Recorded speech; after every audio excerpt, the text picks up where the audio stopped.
Bloomberg Audio Studios. Podcasts, radio, news. I'm here with Governor Ned Lamont of the great state of Connecticut in this Uptober. Is that what Anne Marie called it? In Connecticut, in the Del Mar Harbor. And Governor, thank you so much for being with us. I want to start with something that's an increasingly hot topic. We're here at a leader of businesses, with the leaders of businesses who oversee huge portfolios of money. How, as governor, do you keep attracting this type of business to a state while providing some of the social services and other expenses that cause taxes to go up? Well, the folks here at the Greenwich Economic Forum are really important to the state, and the fintech sector, the financial services sector, a big piece of our economy. We're part of the New York City financial ecosystem. I think what they like here is a little bit of certainty and stability. They sort of know where the state's going to go. Our taxes are a little bit less, and it's not a bad lifestyle. Are you concerned about what would happen if, say, there is a changeover in the leadership in New York City? Let's say mayoral candidate Zohran Mamdani does win and implement some of the policies that he puts out there. Are you concerned about the ramifications for a place like Greenwich, which really relies on the ecosystem of the tri-state region? A little bit. New York City is the financial capital of the world, and we're a big piece of it here, as evidenced at the Economic Forum. And I want to make sure that the next mayor understands how important New York City is to that system, and that's important to Connecticut. How concerned are you about who the leader is in the Democratic Party right now? Do you have a sense of where the leadership really is coming from? Governors. Okay, I'm a little loaded for bear on that. I like governors. Governors have to get stuff done. Governors have to balance the budget. They have to do it on time. Governors can't shut down a government. Governors are sort of the opposite of what you see going on in Washington, I think, on both sides of the aisle. But in our case, the Democrats see real leadership coming from the governors. But don't ask me to ask names.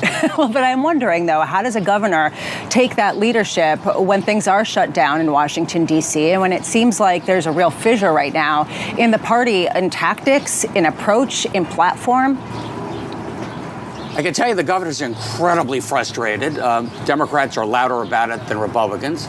You know, we balance our budget, but we do it based upon some assumptions in terms of what our relationship is with the federal government. If they pull the rug out from under you every week, seems to be happening right now, it makes it very difficult for that certainty and stability that the people in this room like. How much have you seen actual ramifications from the government shutdown in the form of funding that isn't coming through?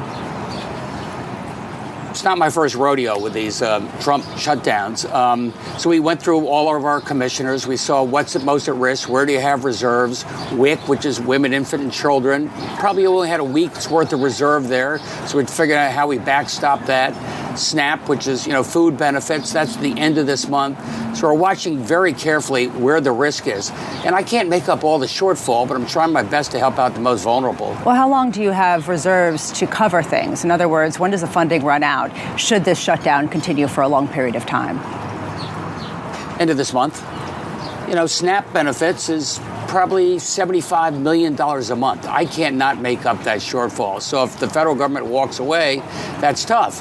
If we had assurance the federal government's going to backstop, if we had to help it out for a couple months and we'll get paid back, that's something else. We have none of that assurance. I guess I want to go back to the idea of leadership right now, because we are beginning the midterm election cycle. And I wonder, as a Democrat in your second term as governor, how much do you feel allegiance to the Democratic Party versus something else, amorphous, that's coming, that doesn't necessarily have a label? Well, as governor, you feel strong allegiance to your state. I'm a homer for Connecticut. I'm Team Connecticut. And, Republican or Democrat, I try and get stuff done.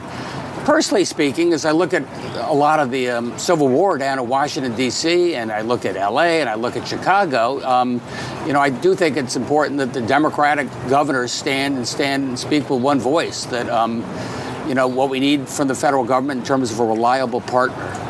How much are you concerned about some of the images that we're seeing with the National Guard going into places like Chicago and San Francisco and Portland, and really raising a question about whether it's going to be the states versus the federal government?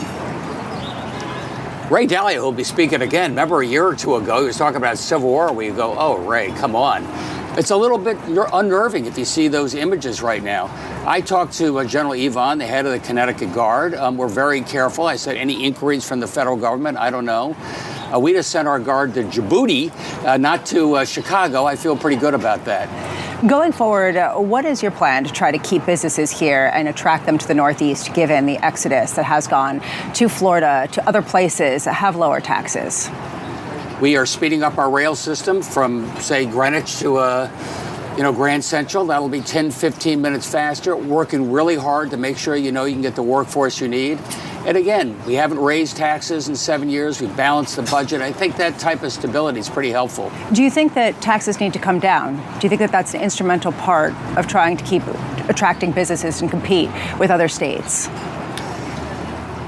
Well, I'm a governor, so I can't overpromise. Everybody running against me is always saying they're going to eliminate the income tax in the state of Connecticut. I think what's more important to the folks I talk to is, what's the state going to look like 1 year and 5 years from now? Do I want to be here because I'm making a 5-year bet? We haven't raised taxes at all. I've cut them for middle-class folks. I think that's a good balance. Going forward, what is your number one hope for the state? What is your number one sort of policy platform that you're hoping to get forward over the next 1 to 5 years? I need housing. For the first time in a long time, a lot of young people are moving out here, like the lifestyle. We're pretty good as a suburban lifestyle, rebuilding our cities.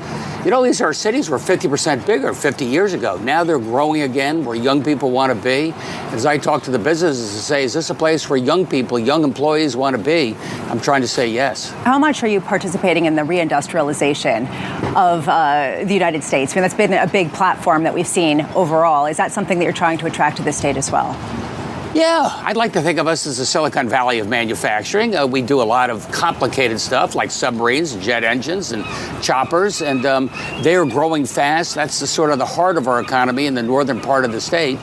But, that's changing, too. It's getting increasingly energy intensive, so I'm going to bring down the price of electricity as best I can and make sure they have the workforce. It's all sort of an AI computerized workforce now.